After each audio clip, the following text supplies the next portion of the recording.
هتوحد الله وتصلي على النبي ونوريكم احنا ملوك البرق الصحراوي بتاع مرسى مطروح في قلب اسكندريه. بص اللحمه عامل ازاي اهو، احلى لحمه. الاكتاف عندنا الى ما لا نهايه. تعالى يا باشا نقطع شويه اكتاف برق بيور اللي جاي من الصحراء. خش يا نجم.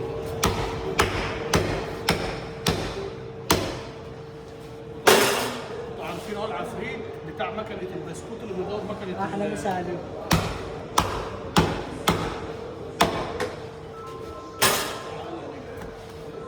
وشيماء مع السلامه يا باشا.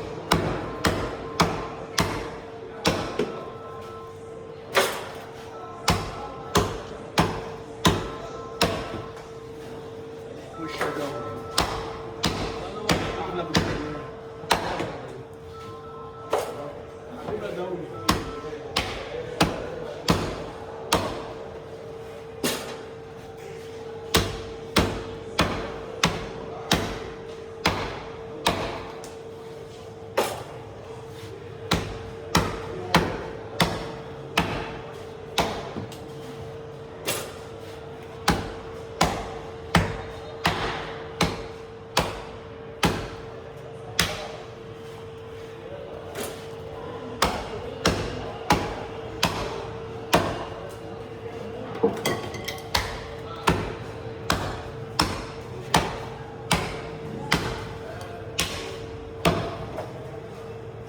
اهم حاجه انت ما تخشش جوه الدايره دي، ما تخافش على نفسك.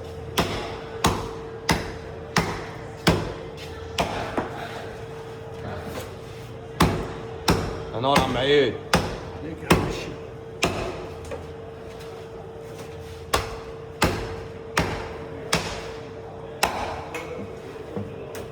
اكيد تسالي.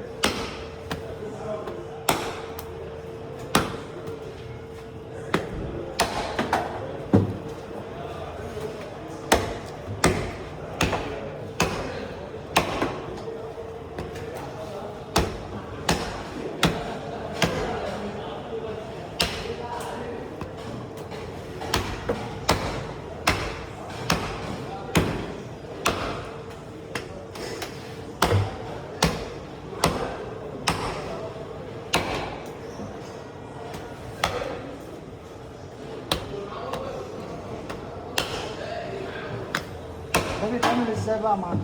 ده باشا بيتعمل وسطه في الفرن كتف سليم او نص كتف.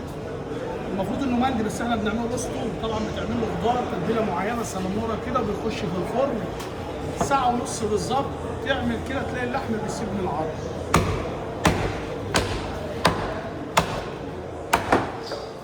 طبعا التفتيحه ديت اللي هي بتضرب فيه من هنا ومن هنا ومن هنا، بتقطعه عشان التتبيله تخش له جوه في قلب اللحم. تاكل تلاقي التست بره زي جوه.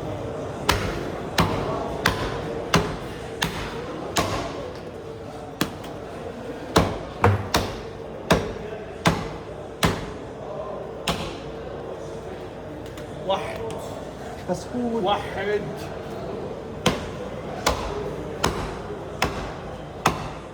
بص يا باشا، بص تفاصيلها الداخلية عاملة ازاي. بص يا باشا،